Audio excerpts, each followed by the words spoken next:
सलाम नमस्कार दोस्तों। इकोनॉमी क्लास में एवरेज फ्लाइट की टिकट दिल्ली से मुंबई जाने के लिए आज के दिन करीब 5,000 रुपये की कॉस्ट करती है।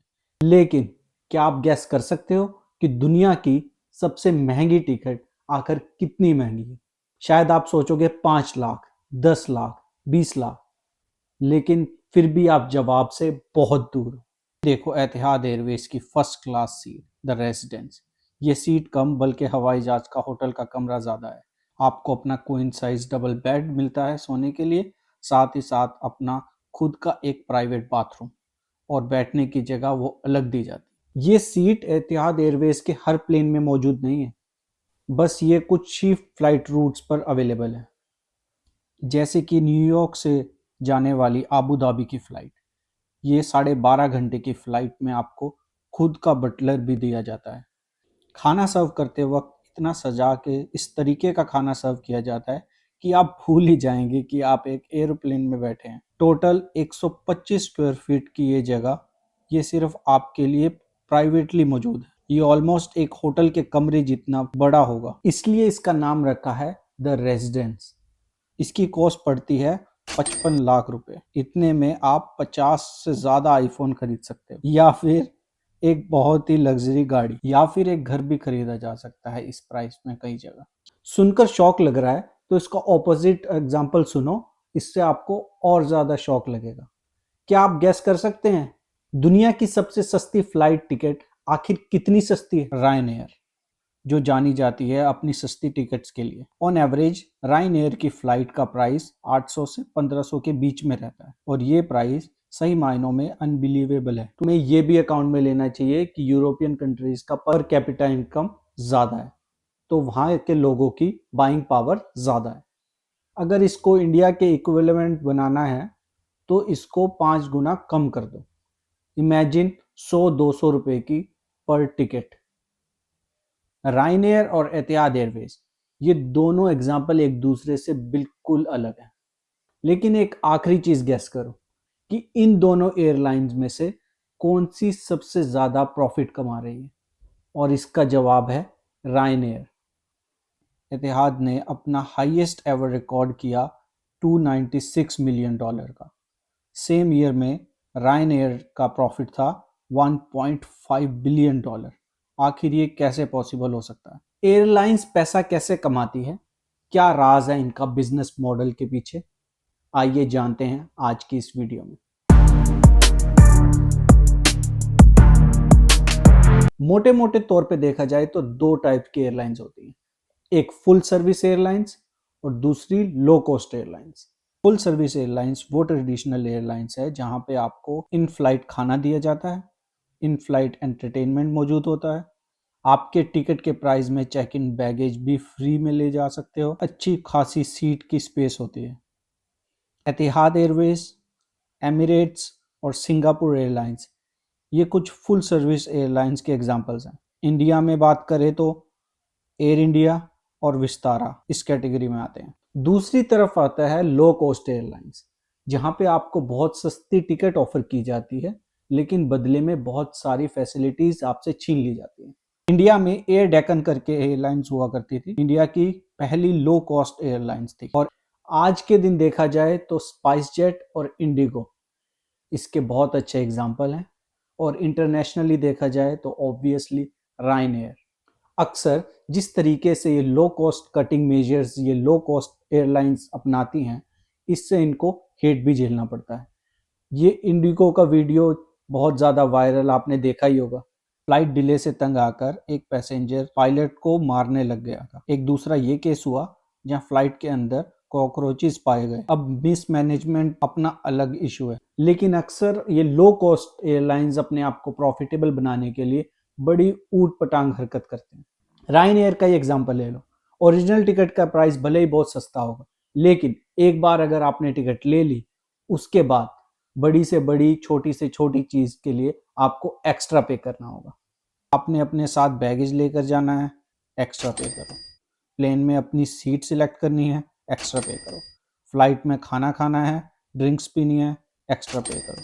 ऑनलाइन बुकिंग करते वक्त आप क्रेडिट कार्ड से पे कर रहे हो, तो भी एक्स्ट्रा पे करो। एयरपोर्ट पहुंचने से पहले आपने ऑनलाइन चेक इन नहीं किया तो भी एक्स्ट्रा पे करो। रायनेयर के सीईओ माइकल ओलेरी ने तो एक बार बड़ा फेमसली कहा, हम चाहते हैं कि फ्लाइट के अंदर अगर कोई पैसेंजर टॉयलेट तक जा रहा है तो टॉयलेट यूज करने के लिए भी एक्स्ट्रा पैसे हो। हालांकि ये प्लान इन्होंने इम्प्लीमेंट नहीं करा क्योंकि 2010 में जब इन्होंने ये स्टेटमेंट दी तो इनको बड़ा बैकलैश फेस करना पड़ा।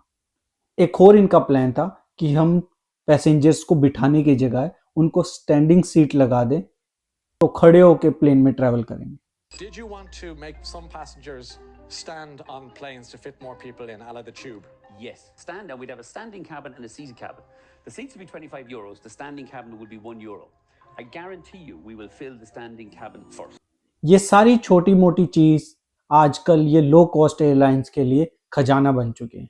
इस तरीके के कमाए गए पैसे को एंसिलरी रेवेन्यू कहा जाता है और ज्यादातर एयरलाइंस के लिए ये एंसिलरी वैल्यू पिछले कई सालों से बढ़ता ही जा रहा है।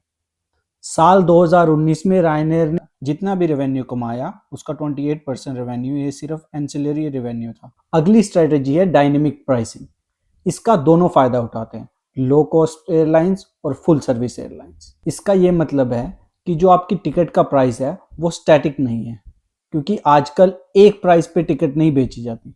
जब आप ऑनलाइन किसी भी फ्लाइट की टिकट बुक करते हैं तो वो प्राइस ऊपर नीचे चेंज होता रहता है और ये चेंज होता है बहुत सारे अलग अलग फैक्टर्स को देखकर।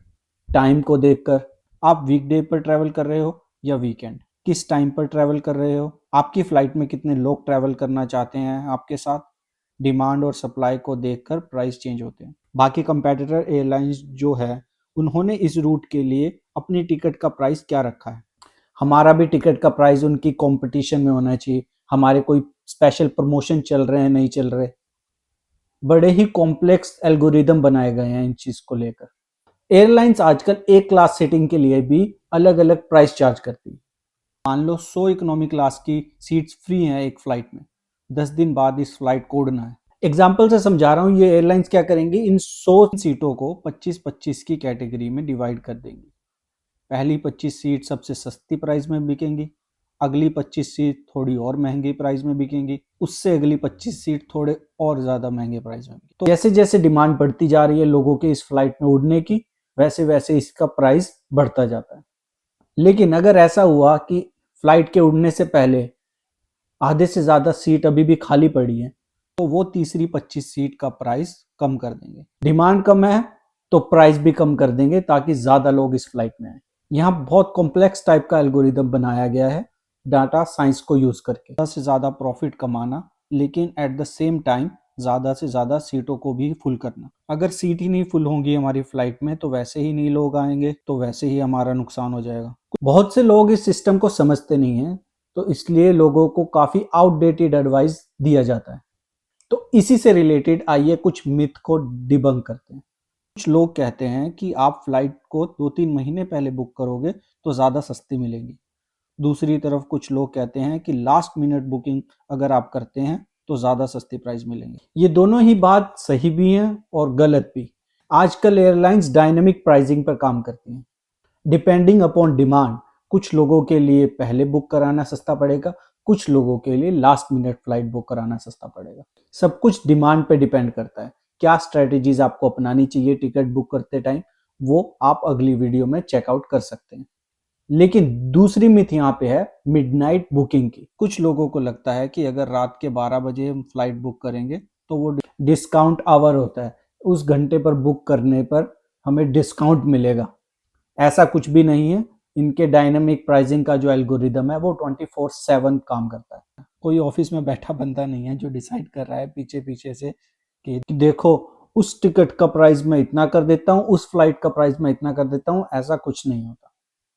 तीसरी एक मिथ है, लोगों को लगता है कि अगर हमने इनकॉग्निटो मोड यूज किया, ब्राउजर में प्राइवेट ब्राउजिंग ऑन करके अगर हम सर्च रिजल्ट को देखें तो प्राइस ज़्यादा सस्ता मिलेगा। इसके पीछे रीजनिंग ये दी जाती है कि डिमांड बढ़ रही है तो वो प्राइस भी बढ़ा देते हैं। ये बात सच है, लेकिन वो इंडिविजुअल यूजर की डिमांड को नहीं देखते, वो ओवरऑल डिमांड को देखते हैं। एयरलाइंस में 4 तरह की सीटें होती हैं, economy, premium economy, business class और फर्स्ट। जो लो कॉस्ट एयरलाइंस हैं उनमें प्रीमियम इकोनॉमी बिजनेस और फर्स्ट जैसा कुछ नहीं होता, सिर्फ सारी इकोनॉमी भरी होती है। लेकिन फुल सर्विस एयरलाइंस में जो ऊपर की फ्लाइट्स होती हैं इनका प्राइस ज्यादा होता है। बिजनेस क्लास और फर्स्ट क्लास का प्राइस लाखों में जाता है, जैसे मैंने वीडियो के स्टार्टिंग में कहा था 50 लाख तक जाता है।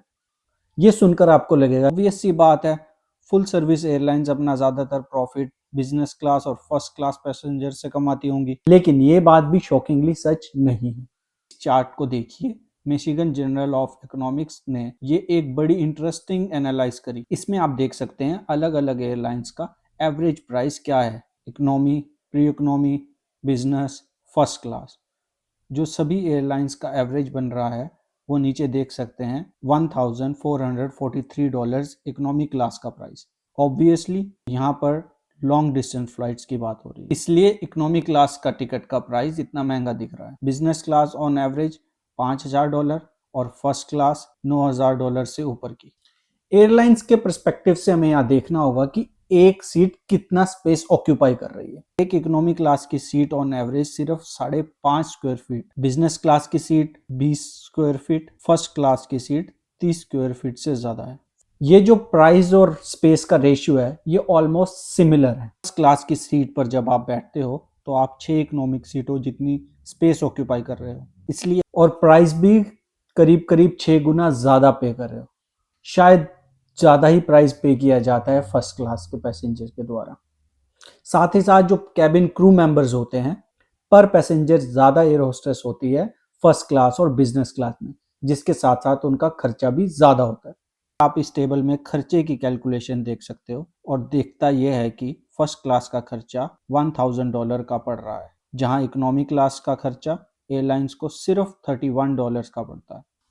इसका मतलब ये हुआ कि हम अगर प्रॉफिट अर्न पर स्क्वायर फुट देखें तो एक फर्स्ट क्लास सीट और एक इकोनॉमी क्लास सीट की प्रॉफिटेबिलिटी ऑलमोस्ट सेम है। इनफैक्ट फर्स्ट क्लास की प्रॉफिटेबिलिटी थोड़ी सी कम है इकोनॉमी से।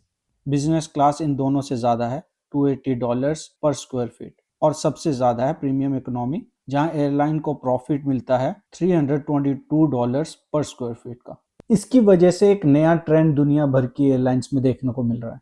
एयरलाइंस अपनी फर्स्ट क्लास की सीटिंग को ही खत्म कर रही है। एयरलाइंस कंपनी को दिखता है कि हमको सबसे कम प्रॉफिट एक्चुअली में फर्स्ट क्लास सीटों से मिलता है, तो क्या फायदा इन सीटों को प्लेन में रखकर, इन्हें हटाओ और इनकी जगह बिजनेस क्लास की सीट डाल लो, क्योंकि वहां पर थोड़ा ज्यादा प्रॉफिट है। American airlines, air New Zealand, south Africa airlines, Malaysian airlines, Turkish airlines, United airlines, ये सब उन एयरलाइंस के एग्जाम्पल हैं जिन्होंने अपनी प्लेन से फर्स्ट क्लास ही हटा दी है। सिंगापुर जैसी एयरलाइंस जो फर्स्ट क्लास ऑफर भी करती हैं, उन्होंने अपनी फर्स्ट क्लास की सीट्स आधे में काट दी। और इसके साथ साथ दूसरा ट्रेंड भी देखने को मिल रहा है, प्रीमियम इकोनॉमी सीट्स का राइज। क्योंकि आपने इस चार्ट में देखा सबसे ज्यादा प्रॉफिटेबिलिटी इकोनॉमी की सीटों से मिलती है, $340 स्क्वायर फीट। तो ज्यादातर एयरलाइंस कह रहे हैं कि हमें ज्यादा से ज्यादा प्रीमियम इकोनॉमी की सीट्स डालनी चाहिए अपनी एयरलाइंस में। प्रीमियम इकोनॉमी क्यों इतनी प्रॉफिटेबल है एयरलाइंस के लिए? रीजन इसके पीछे बड़ा ऑब्वियस है, क्योंकि प्रीमियम इकोनॉमी में स्पेस ज्यादा नहीं देना होता लोगों को, बस वो फूड सर्विस थोड़ी सी बेहतर कर देते हैं, इम्यूनिटी किट प्रोवाइड कर देते हैं और थोड़ी सी बेहतर सीट बना देते हैं। प्रीमियम इकोनॉमी की प्राइस ज्यादा है एज कंपेयर टू जो आपको फैसिलिटीज वो प्रोवाइड कर रहे हैं। तो वापस हम अपनी लो कॉस्ट एयरलाइंस पे आए। ये सवाल अभी भी आंसर नहीं हुआ कि लो कॉस्ट एयरलाइंस ज्यादा पैसे कैसे कमा लेती हैं फुल सर्विस एयरलाइन से। इसके कई तरह के छोटे छोटे कारण। एक तरीका है कि एक ही टाइप का प्लेन यूज किया जाए। रायनेयर और स्पाइस जेट ये बड़े फेमसली करते हैं। स्पाइस जेट के पास सिर्फ बोइंग 737 का हवाई जहाज है। इनके पास 90 से ज्यादा एयरक्राफ्ट की फ्लीट है, लेकिन सिर्फ इसी स्पेसिफिक टाइप के एयरप्लेन का ये इस्तेमाल करते हैं। इससे ऑपरेटिंग एंड मेंटेनेंस कॉस्ट बचती है, पायलट को अलग अलग प्लेन के लिए ट्रेनिंग नहीं देनी पड़ती, सिर्फ एक ही टाइप का प्लेन है हमारे पास, हमें सिर्फ इसी प्लेन के स्पेयर पार्ट्स रखने की जरूरत पड़ेगी। ऊपर से ये स्पेसिफिक प्लेन टाइप है जो काफी फ्यूल एफिशिएंट है, फ्यूल पर भी बहुत सारा खर्चा बचेगा हमारा। रायनेयर भी बोइंग 737 के प्लेन्स अपने फ्लीट पर रखती है और कोई भी प्लेन नहीं। तीसरा तरीका है सीटों के पीछे टीवी की जगह एड छाप दो, तो एक नया रेवेन्यू सोर्स बन जाएगा। ये लो कॉस्ट एयरलाइंस यही करती हैं। जो मैगजीन तक प्लेन की सीटों में रखी होती है उन मैगजीन्स के भी एडवर्टाइजर्स पैसे देते हैं। इंडस्ट्री एक्सपर्ट्स के अनुसार एक एक ऐड जो छपती है उन मैगजीन में, उसकी कॉस्ट 70,000 से 6 लाख के बीच में हो सकती है। कुछ एयरलाइंस तो बोर्डिंग पास के पीछे भी एड छाप देते हैं, एक और नया source of income. Ryan air की बात की जाए तो उसके प्रॉफिट के पीछे दो और बड़ी इनोवेटिव स्ट्रेटजीज हैं। पहला है इनकी एयरपोर्ट ट्रिक। ये अपने एयरप्लेन को पॉपुलर एयरपोर्ट पे लैंड नहीं कराएंगे, बल्कि जो छोटे छोटे सेकेंडरी एयरपोर्ट्स होते हैं उन एयरपोर्ट को ये चुनेंगे। ऑनलाइन रायनेयर की वेबसाइट पे अगर आप लंदन से फ्रैंकफर्ट की टिकट बुक करोगे तो लिखा होगा ये फ्लाइट आपको लंदन से फ्रैंकफर्ट लेके जाएगी, लेकिन इन दोनों शहरों में यहाँ के मेन एयरपोर्ट का इस्तेमाल नहीं किया जाएगा। ये फ्लाइट उड़ेगी लंदन के स्टैनस्टेड एयरपोर्ट से, जो लंदन से 70 किलोमीटर दूर है, और लैंड करेगी हान नाम के छोटे से टाउन में, जो कि फ्रैंकफर्ट से 125 किलोमीटर दूर है। इन आसपास के छोटे छोटे एयरपोर्ट को यूज करने की कॉस्ट काफी कम होती है और रायन एयर इस कॉस्ट को यहाँ से बचा लेता है। तो इस वीडियो में हमने बिजनेस पर्सपेक्टिव से जाना कि एयरलाइंस पैसे कैसे कमाते हैं। तो अगली वीडियो में आप कुछ ट्रिक्स जानेंगे जिससे आप सस्ती टिकट पा सकते हैं। धन्यवाद।